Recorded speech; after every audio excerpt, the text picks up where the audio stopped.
Good afternoon. This is Lisa Dulski-Watkins with the Millbank Memorial Fund. Welcome to our monthly topical webinar. I'm very delighted to have with us today our presenter from the Rhode Island Office of the Health Insurance Commissioner, Mr. Corey King.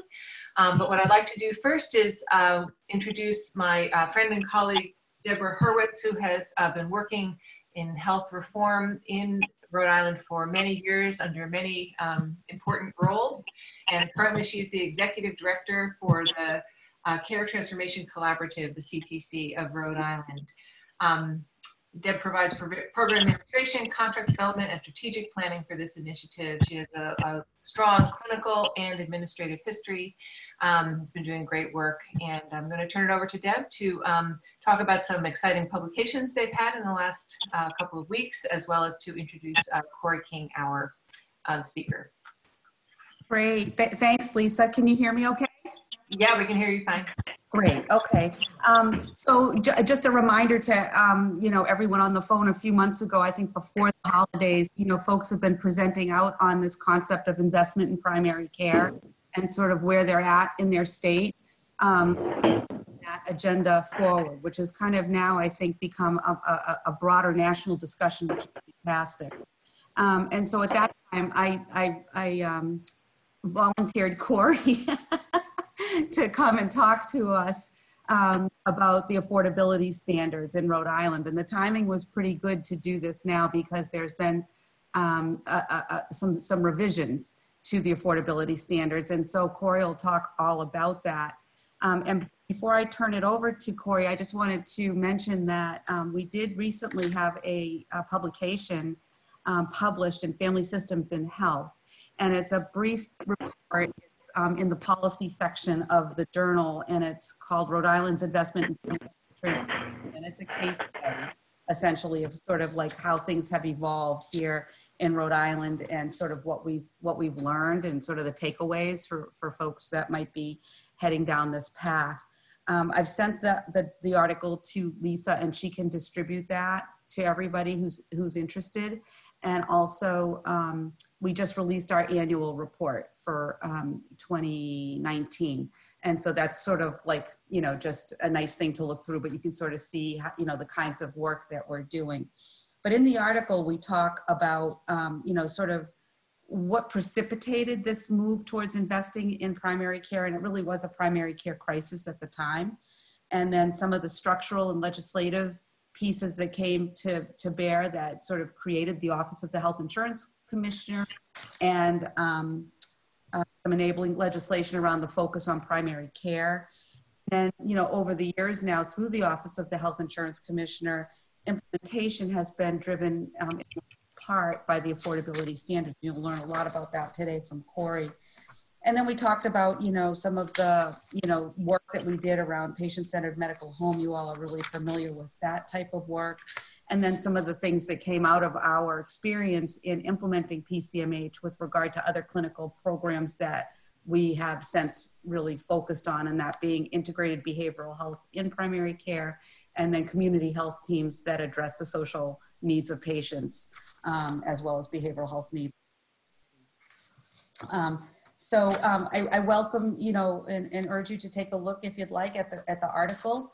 And if you have any questions about that, let us know. You'll see some conclusions about, things that worked well and things that, we're still working on. And, some suggestions that states might want to take away in terms of, just sort of thinking about how you move forward with this. So I'll stop there unless Lisa or anyone has any questions about that, what I just said, and if not, then I'll turf it over to Corey. Okay, great. I think we're all set. Anybody have any questions for Deb right away? Okay, great. Deb, I'll turn it back to you for a moment just to introduce Corey, and then we can get started. Sure. So Corey King is our Director of Policy at the Rhode Island Office of the Health Insurance Commissioner, and he has been really the person implementing, overseeing the affordability standards, and most recently really driving a public process around revisions to the affordability standards to sort of, continue to move us forward and to, you know, sort of use this, these standards to advance our efforts in various domains. So I think that's probably a good introduction to Corey King.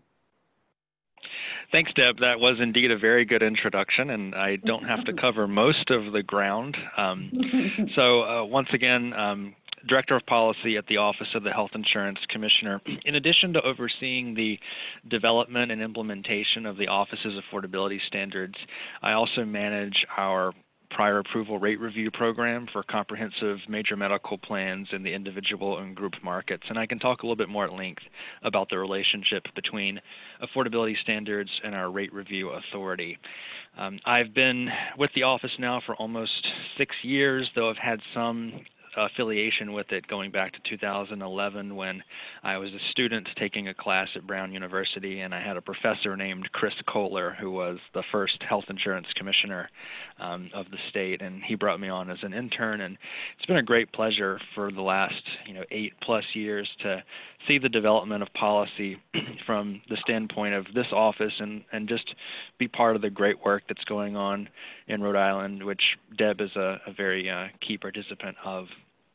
So my plan today is to give you all an overview of the affordability standards past, present, and future. They've been around now for about 10 years, and it's been an iterative process. And so I'm going to go through each of the iterations.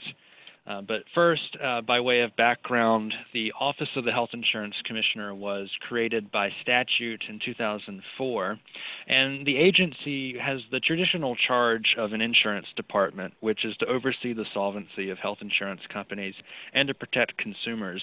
But our legislature, in addition to drafting a broad statute, also added additional responsibilities and duties for the office, which includes ensuring the fair treatment of healthcare providers and also improving the healthcare system as a whole. And that latter one there really gives us the authority to pursue system transformation policies, including the affordability standards. So by way of background, the affordability standards are essentially a set of requirements for commercial health insurers operating in the state to follow in their efforts to improve the affordability of their products. And the standards are also designed to promote other aspects of OHIC's mission, including consumer protection, ensuring access to care, and promoting quality health care for our residents. I mentioned rate review a bit earlier.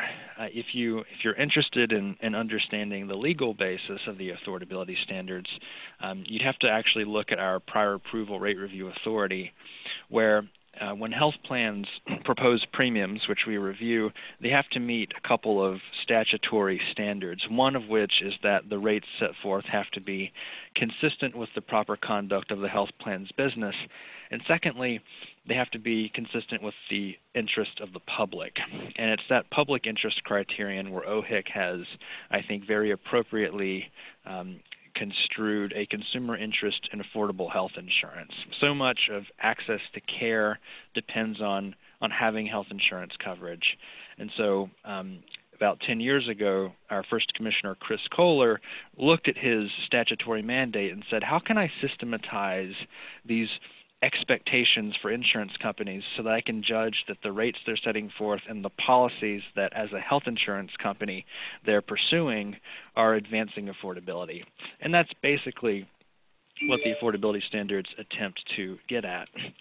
This chart shows you that the work around affordability is ongoing, and this is only a window of 2015 to 2018, at which point Rhode Island has seen pretty favorable medical expense trends. And we've seen some of our state-level initiatives, such as the Care Transformation Collaborative, some of the regulations that the office implemented a few years ago, really showing some impact. But you can still see from this chart that the average premium increases, particularly in our group markets, still exceed the rate of economic growth being that red line there. So this is just one of many charts that I could show you for why it's important to focus on affordability and to continue to try to bend the cost curve. One of the goals of the affordability standards is to bring premium trends, and largely through the mechanism of bringing medical expense trends into closer alignment with economic growth. I consider these to be really the three pillars of the affordability standards. So payment reform and care transformation are two very, they're mutually reinforcing locus of activity that health plans and providers can pursue on their own, actually. But the third pillar is oversight and monitoring, and that's where I think the role of regulation in the state comes into play.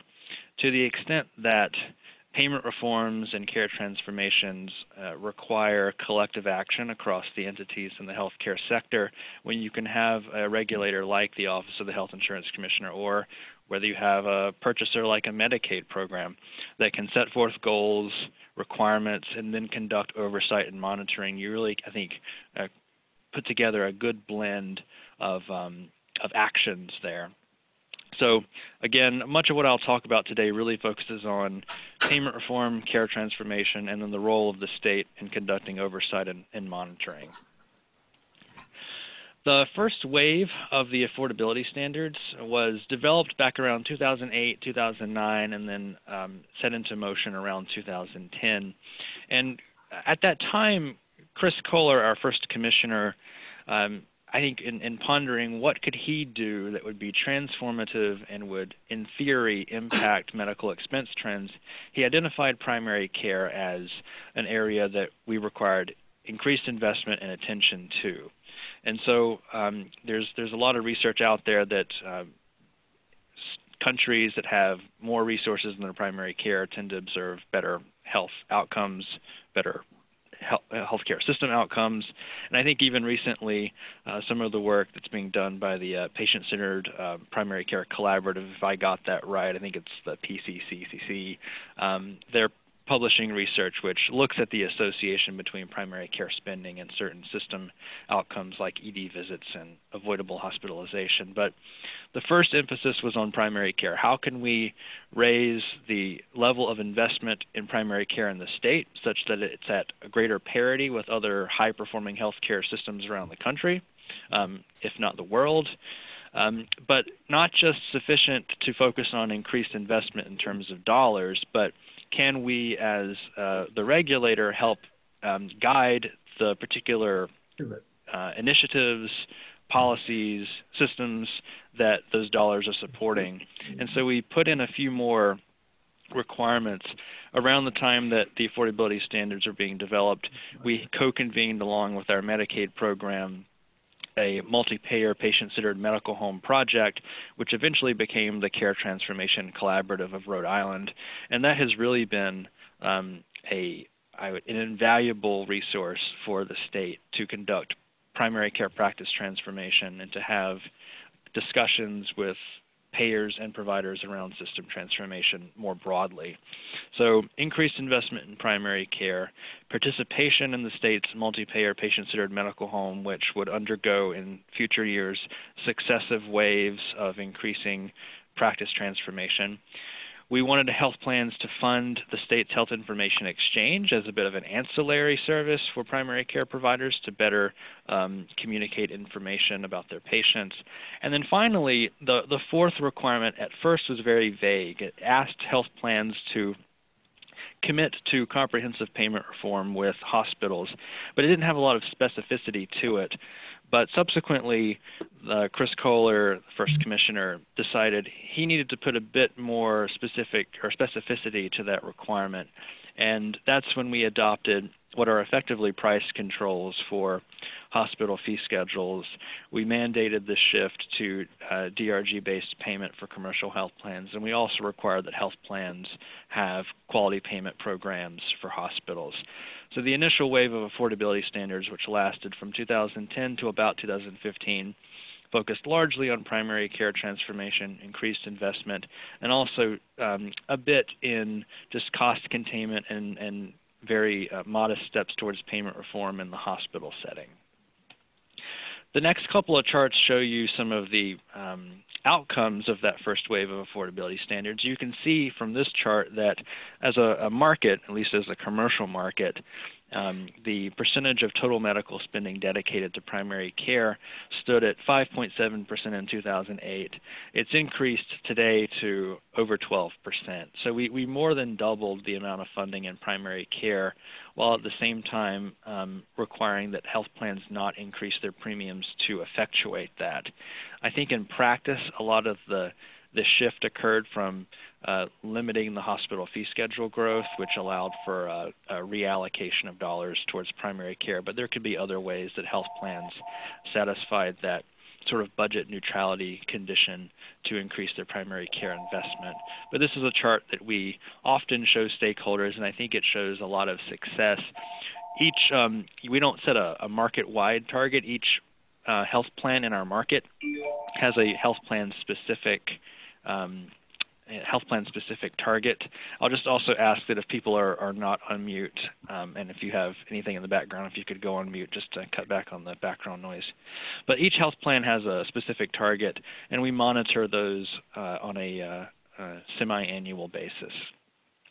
The next chart is from a study in Health Affairs that was published in February of 2019, which wanted to understand the effect of Rhode Island's affordability standards. And it was the first time we had a very robust scientific assessment done. And the authors of this study, and you can see the source here, and if you haven't already read it, I encourage you to, found that Rhode Island's medical spending actually was similar to a matched control group from residents of other states, but after the implementation of the affordability standards, we actually reduced spending relative to that control group. The study authors attributed this largely to the imposition of payment reforms and price controls on hospitals, and that makes a lot of sense. Prior to the implementation of the affordability standards, just anecdotally and based on information that hospital executives shared with me, I was able to determine that the annual fee schedule increases were reduced markedly after the implementation of the affordability standards. And during the first wave, we linked hospital fee schedule growth to a Medicare hospital price index. Today, we actually link it to the consumer price index, and I can talk more about that later. But this is a great chart. I like to show this because it actually shows bending the cost curve. All right, so moving ahead to the second wave of affordability standards, around 2015, there was a lot of work going on in the space of payment reform, and that was informed by the accountable care movement that I think was really being pushed by Medicare and the federal government. It was around 2015 that the Obama administration set forth some goals for the Medicare program to have 50% of Medicare reimbursements under an alternative payment model. And of course, with them, they're thinking about the Medicare Shared Savings Program and other payment models that the Medicare program offers to providers. And we were very interested in integrating some of that into the Rhode Island affordability standards. You know, previously, payment reform had focused largely on primary care and hospitals, but it wasn't comprehensive, and we didn't have any regulations around total cost of care payment models. So the 2015 revisions to the affordability standards specifically required that commercial health plans implement alternative payment models and satisfy annual targets for spending under alternative payment models. We also continued to push on continued transformation of primary care practices into PCMHs because our theory of action there is that transformed advanced primary care serves as a very effective basis for accountable care organizations and thereby increases the likelihood that we see successful outcomes in those alternative payment models that we're pushing. At the same time that we want continued transformation of primary care, we want to ensure that investments made in primary care practices are not retrenched by commercial payers. So we effectively required that commercial health plans fund patient-centered medical homes that meet certain OHIC definitions of patient-centered medical home status. We convened two working groups or two committees, one focused on care transformation and one focused on payment reform. Our method of doing policy here, particularly as a small state where we can get everyone in the same room, and you can really rely on peer pressure and transparency to kind of keep people focused on social interest outcomes. We use these committees to develop policy. So every year OHIC would convene these committees. We would develop a plan which would consist of a set of new requirements for health plans to follow in their affordability strategies. We would refine definitions. So when we developed APM targets, we had to first define what was an alternative payment model and develop a mechanism for accounting for payments and assigning them to APM status. For care transformation, we had to develop what competencies we thought were valuable or most valuable in the patient-centered medical home. So we focus on quality excellence, quality improvement. We focus on efforts undertaken by practices to manage medical spending in their panels. And so we ended up setting up a system where practices would report to OHIC every year, and they still do, on their quality measure performances as well as their NCQA status and their efforts to engage in cost management. And we recognize certain practices as patient-centered medical homes, which entitles them to the ongoing funding to support transformed primary care. That annual process of meeting with the committees and working out those plans is what I have here as the annual policy documents, which establish new rules and work streams. So that's a lot that we changed about the affordability standards in 2015, but I'm actually not done. We did a little bit more. To go along with this new focus on accountable care organizations as new entities in the market, we want to ensure that ACOs that had market power could not leverage that into higher than fair budget trends. So we actually established a cap on the annual budget growth that health plans could pay to accountable care organizations after you provide for some risk adjustment. And given this shift to value-based payments, we wanted to ensure some consistency and reduce administrative burden being confronted by providers from having quality measures in a suite of contracts across their payers. So we developed aligned measure sets for primary care hospitals, accountable care organizations, and behavioral health providers, which have core measures which have to be in value-based contracts, and then limit further selection of measures to a menu. And finally, particularly relevant to our focus on primary care, we put a lot of emphasis on transforming primary care and using the PCMH as the delivery system model. But we asked, have we really supported transformed primary care with a payment model? The supplemental payments to fund care management are great, the infrastructure is there, but are there things about the medical economics of primary care practices that are based on fee-for-service reimbursement that could be changed if we packaged fee-for-service into a prospective payment? So we held a series of work group meetings with the public, with the health plans, the providers, to develop recommendations around the construct of a primary care alternative payment model. All right, this slide here just gives you a link to some of those annual alternative payment methodology and care transformation plans if you're interested in reading up on those. And again, I've got a couple of slides that show the outcomes. We actually track commercial payer payments under APMs on a semi-annual basis, and we established targets for 2016 of having 30% of payments under an alternative payment model, increasing to 50% by 2018. This chart just shows you there was a marked increase in the use of alternative payment models in Rhode Island. 2014 was our baseline year. 2015 was the year that the regulations were promulgated and we defined APMs, and then subsequently we saw a pretty sharp uptick in their use. We've also observed a pretty sharp increase in the use of total cost of care payment models that have a downside risk component. So this chart just shows you the universe of allowed claims that are paid under a population-based total cost of care arrangement, and it distinguishes between the aggregate number of claims for attributed members in upside only versus in downside risk models.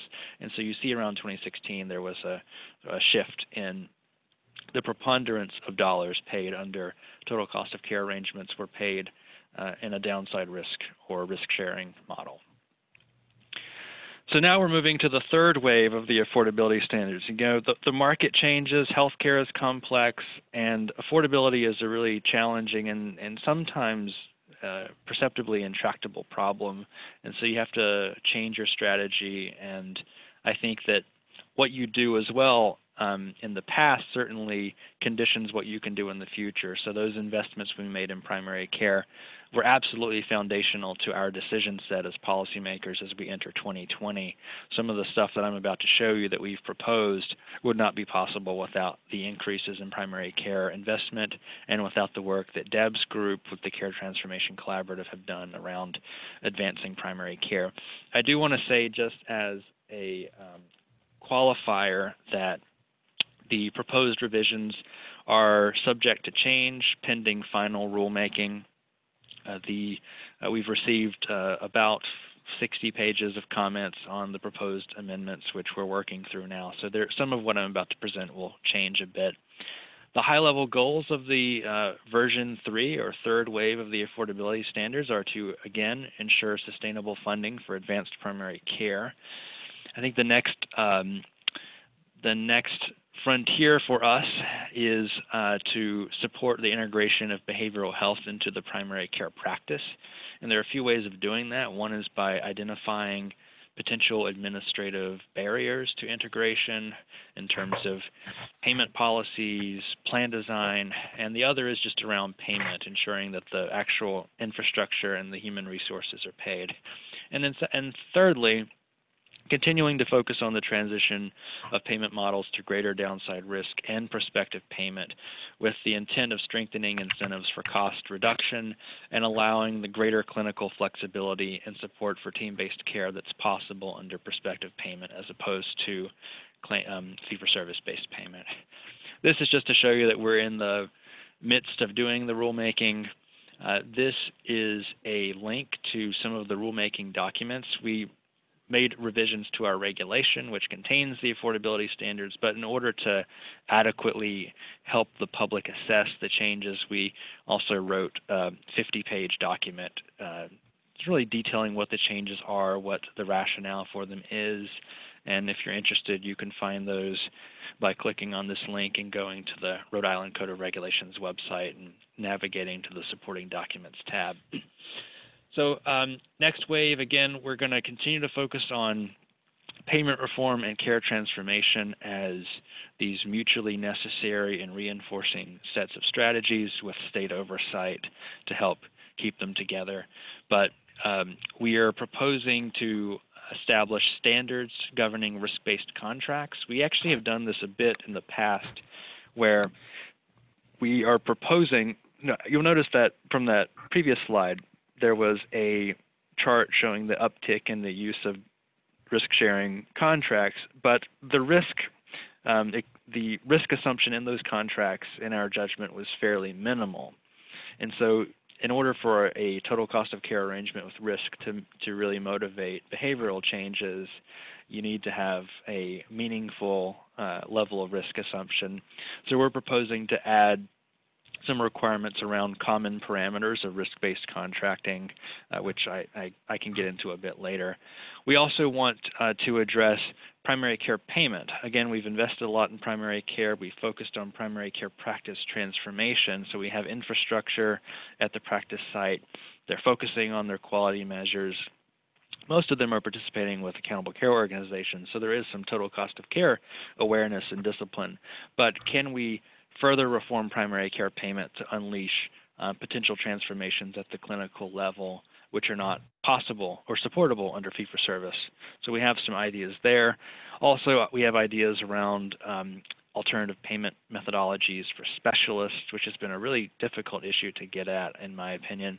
And finally, we've got the hospital rate regulations in place, but there are existing, or there were pre-existing disparities in hospital payments across our acute care hospitals, and we're proposing some modest changes to allow for a value-based rate adjustment to certain eligible hospitals that are compensated below the median. I can go through some of these slides fairly quickly. This change to the regulation is just to say that we don't want to lose ground on the work we've done around payment reform, and we're going to set in place a minimum floor of having 50% of a commercial health insurer's medical payments made through an alternative payment model. Naturally, the alternative payment model of choice to achieve a target so high is going to be a total cost of care arrangement. I think that's by design. That's the way the targets are established. In terms of risk-based contracting, we're incorporating what we're calling minimum downside risk standards into the regulation, again, to motivate these behavioral changes, these changes in the incentive structure confronted by providers. We vary our standards based on types of ACOs, and we differentiate between two types of ACOs. That's ACOs including hospital systems, and then those that are just primary care group physician-based. The theory being that the ACOs including hospitals would have a greater capacity to bear downside risk based on total cost of care, as opposed to, say, downside risk based on a percentage of provider revenue, just because they have a higher level of net patient service revenue because they provide a greater breadth of services than a physician-based ACO.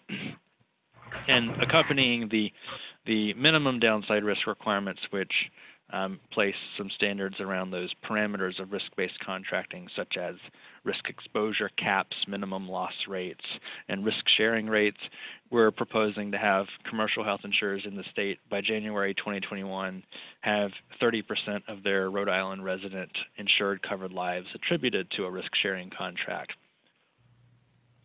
The idea there is we ultimately want changes in payer contracting with providers to influence medical expense trends. And those are the medical expense trends which are used to establish health insurance premiums.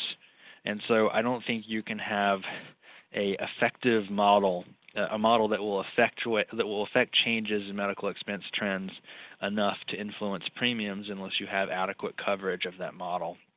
So having only 5% of your members in a downside risk model isn't going to influence medical expense trends sufficient, but having 30% or more is I think closer to adequate coverage. I referenced some of those common parameters of risk-based contracts and the different types of accountable care organizations. I'm not going to go through this slide in any depth. It will be available to you after the webinar, but this is just what we proposed based on our discussions with the local actors in the healthcare market and what we think are minimally necessary levels of risk assumption in contracts to motivate behavior. And this is just the same version of the previous slide for physician-based ACOs. You'll notice that the requirements would state that hospital-based ACOs should bear risk based on a percentage of total cost of care, whereas physician-based ACOs have a choice between percentage of total revenue and percentage of total cost of care. The theory being that if you require physician-based ACOs to bear total cost of care risk, you could potentially imperil their financial condition depending on the level of risk assumption, because their underlying patient service revenue is based on the provision of physician services like primary care visits. So we just want to be cognizant of that. Primary care payment reform I spoke to earlier. We think that's a necessary step towards advancing the transformation of primary care and further leveraging primary care as a mechanism to promote affordability. The proposed rules would require commercial health plans to develop and implement a prospectively paid alternative payment model for primary care. Furthermore, we are proposing to classify certain primary care practices as qualifying integrated behavioral health practices, which would not only benefit from other incentives in the regulation to do integrated behavioral health, but would also be extended a payment model under this provision that would compensate the practice for the primary care and behavioral health services delivered by the site. This requirement is drafted with, I think, some degree of flexibility by design, because there are different ways you can model prospective payments. You could do full capitation, you could do partial capitation. We want to ensure that there's some flexibility there, since this is so new. for payers and providers to mutually negotiate arrangements which make sense for them. So it's just a policy trade-off between being flexible versus being prescriptive, and that's what every regulator confronts on a daily basis, that trade-off there. We also propose to have a certain percentage of the health plan's Rhode Island resident members attributed to a primary care APM, beginning with 20% of them by January 1st, 2021, increasing to 60% by 2023. I can tell you from the public comments we received from the interested parties that they feel that this schedule of increase is quite aggressive, and we agree with them. So this is one area that will likely be subject to change in terms of the out-year targets. Again, I'm not going to spend a ton of time because I want to make sure that there's ample time for questions, but for certain payers that have at least 30,000 covered lives, we would require that they implement alternative payment models with specialists, and we give them a menu of specialties here that we consider high impact, either because the total cost of services offered by them or the variability in cost of services. I'm not going to go through this in detail, but again, it's available to you, and this is also something, since all that I'm discussing now is potentially subject to change, it might make sense at some point in the future to regroup on this and figure out where we ultimately landed. Again, it seems that the primary interest of this audience is around primary care, but the level of funding available to primary care is kind of contingent on the funding that is accruing to other providers in the healthcare system. So perhaps you are interested in hospital payments. This is just to say that we agree with some hospitals that there is a rate disparity in the state, that some hospitals may be disadvantaged by differential payments, and that there should be an opportunity for them to increase their base rates if they meet certain quality requirements in exchange. And so this is the goal of the policy. Again, we received a lot of comments on this coming from different perspectives, and so this is something that we're continuing to look at. And then finally, around care transformation, we've had existing requirements from the 2015 or second wave of the affordability standards that commercial payers support patient-centered medical homes that are recognized by OHIC with funding to support care management on an ongoing basis. And so we're just extending that as well. I also mentioned earlier that we were proposing to create a distinction for certain practices that are integrated practices that is capable of delivering behavioral health within the primary care practice. They would receive certain benefits under this regulation related to the payment model that we were proposing around primary care, as well as we had some proposals around the imposition of co-payments for same day, same location physical health and behavioral health services. But I will show you a report on the next slide where you can, again, click a link and read that if you're interested in some of the ideas that we had there. And that gets to addressing some of these integrated behavioral health barriers. And here's the report. We convened a work group early in 2019 to focus on what we thought were, or what we learned from providers were some of the pain points when it comes to delivering integrated behavioral health at the primary care practice. And so this report will walk you through some of those that relate to plan design, payment policy, screenings that we are addressing in the regulation. So that's an overview of what we proposed. I've given you links to the resources externally if you want to do more reading about them.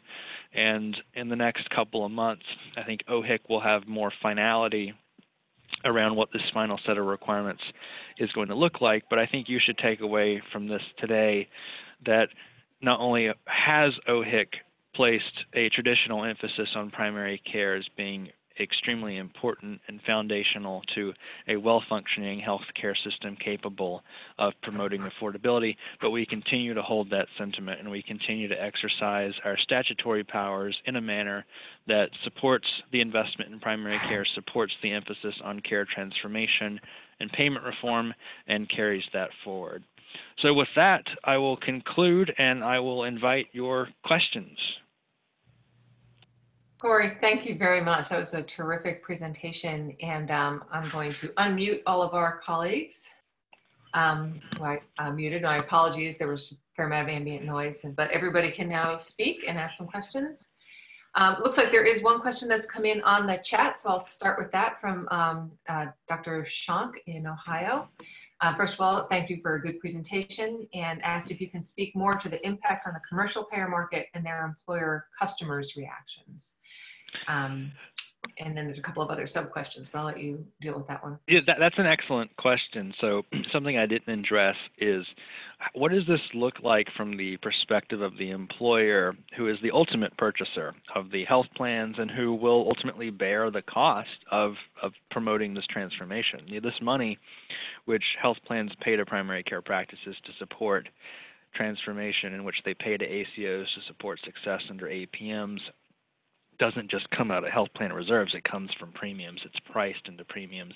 I think that we have all tried to do as good a job as we can to articulate to the employers that some of these models, while they may be untested, they do potentially improve the value of care that's being delivered to their members, and that it could potentially improve healthcare system performance and reduce cost trends, and ultimately improve affordability. Now, once you get into that, you're dealing with counterfactuals. If you're reducing cost trend, you're bending the cost curve, and the employer group gets quoted a 6% premium increase. They might not care so much that it could have been 8% absent the interventions that we're proposing here. There have always been an outstanding issue around plan design. So our market, our small group market in particular, likes very rich products. I think we have the highest average actuarial value amongst states, or at least one of the top 5 when it comes to small group products. And so that, of course, means there's lots of utilization, open networks, and a lot of these payment models will rely on, I think, narrower network conceptions, so that patients are parts of systems of care and their care is coordinated and then referred to higher value providers. So hopefully that gets to some of your question. It was a bit broad. Maybe some of the sub questions are more. Sure, and I'll just read the two of them now in a row. First of all, a question: did bending the cost curve include all the payers? And then was there any effect on cost shifting between public or government programs and commercial premiums? Excellent questions. So the health affairs study and the chart that I showed earlier focused just on commercial members, but by commercial we mean fully insured, which is the segment of the market that OHIC regulates, and self-insured as well. Some of our regulations actually spill over and redound to the benefit of self-funded groups, because to the extent that they use third-party administrators that are also health plans subject to OHIC's jurisdiction, they can benefit from the hospital fee schedule inflation caps and whatnot. So what I showed you was specific to the commercial market, though in the state, we're well aligned with our Medicaid program to try to improve cost trends overall. In terms of cost shifting, I haven't seen evidence of that recently. We did a study in 2012 looking at hospital payment variation in the state, and I think it concluded there was no cost shift at the time. But I also think that in terms of our hospital fee schedule inflation caps, it forecloses the mechanism that powerful hospitals with market power could use to leverage increases to compensate for lower government payer reimbursements. Thank you. So another question that came in was around patient-centered medical home recognition, and whether you have a OHIC specific recognition program, or if you're using like an NCQA or URAC type of recognition mechanism. And also, have you found that having that support for patient-centered medical home recognition to be a return on investment that's useful to you? Excellent questions. So our definition is based on the NCQA recognition. That's the first requirement, so we have that external verification of transformation, but we go a step beyond that in that we require the practices to implement a set of cost management strategies. We used to prescribe what those strategies were, so it would be specific requirements around care management, use of data, open hours. I don't have the old requirements in front of me, so I can't be more specific than that. Now our cost management strategies are actually aligned with part of the NCQA recognition around healthcare resource stewardship.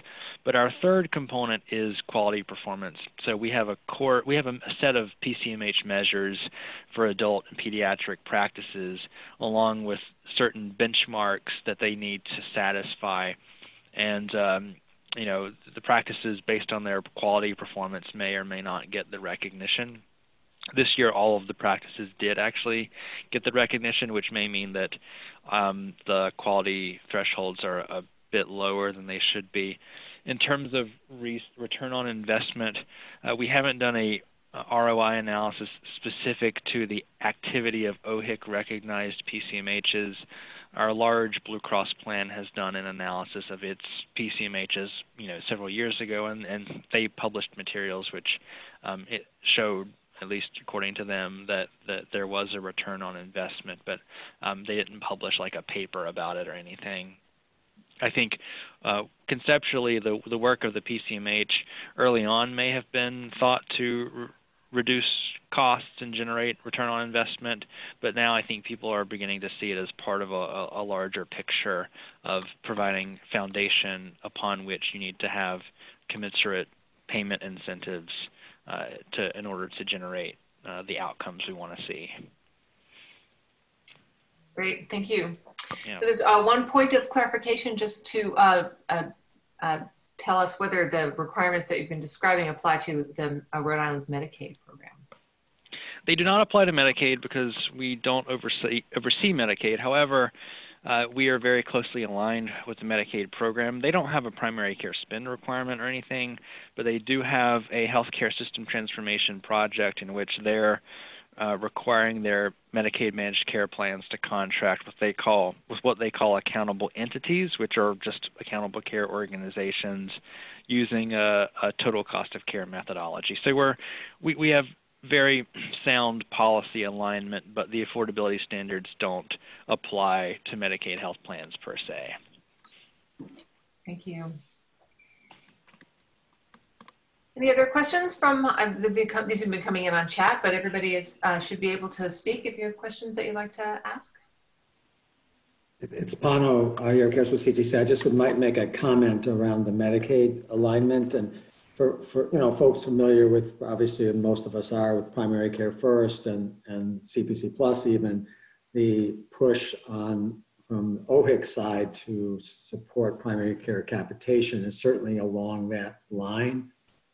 Medicaid has really, at this point in Rhode Island, has been slow to get onto that push because they put all their focus on the accountable entity, ACO kind of piece, with a lot of focus on social determinants and other kinds of activities. So it's some of the limitations that OHIC has, even though they've been a tremendous partner and driver of a lot of support for change. And there is alignment, but it's not been fully aligned. And that's maybe some of the opportunities going forward, is to get Medicaid to kind of come on board with primary care payment reform. Right, and we continue to have those conversations. And in fact, I had a conversation with them yesterday about some of this work. This is Richard Trunk in Ohio again, and I guess I'll just chime in. You mentioned that that Rhode Island is one of in the top 5 actuarials for the states. Can you talk a little bit about that? And is that a lot of ability to maybe make impact because you guys are a fairly high cost, or am I reading that right? So since I have my computer in slideshow projection mode. I can't pull up the study we did, but we looked at federal data that they collect as part of the risk adjustment program, and we wanted to get a sense of how generous our small group plans were on average compared to other states. So I think it's top 5. I can follow up with the specific number, but in general, the takeaway was our small employers tend to select richer plan designs. That's well known. It's out in the open. A lot of that has to do with the fact that small employers pick a plan that they want for themselves, and that's what they give their employees. So I think that's largely the calculus there. In terms of our small employer rates, so once you adjust for the richness of the benefits and I think the morbidity in the population, we actually have not a super high average premium, and again, I can send through Lisa after the analysis that we did if you're interested in looking at that. It's a bit dated now, but I can share that with you. That'd be good. Yeah, I just my experience in Ohio with the employer groups, and we're a CPC plus state, and is to convince them that that this investment in primary care is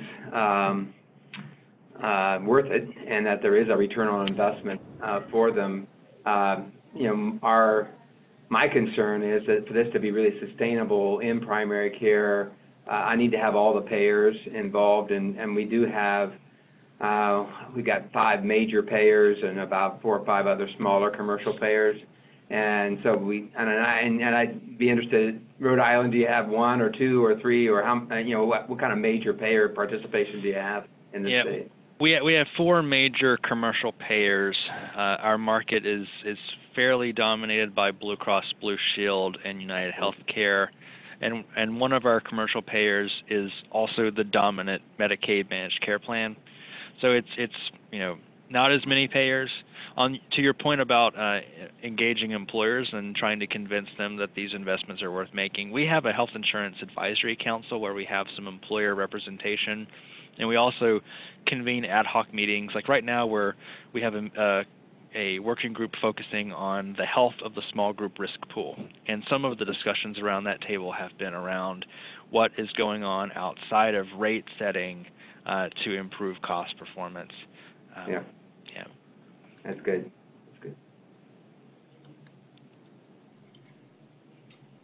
Any other questions for Corey?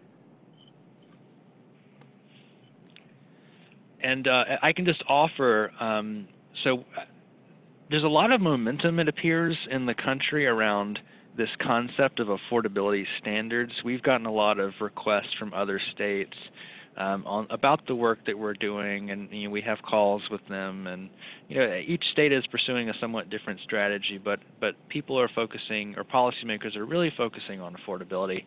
So if there are any state folks on the phone who are interested in learning more about the work that Rhode Island is doing, or if you're thinking of doing something yourself and you want to get our guidance, feel free to call me up. I'm always happy to talk about this stuff with my peers in other states.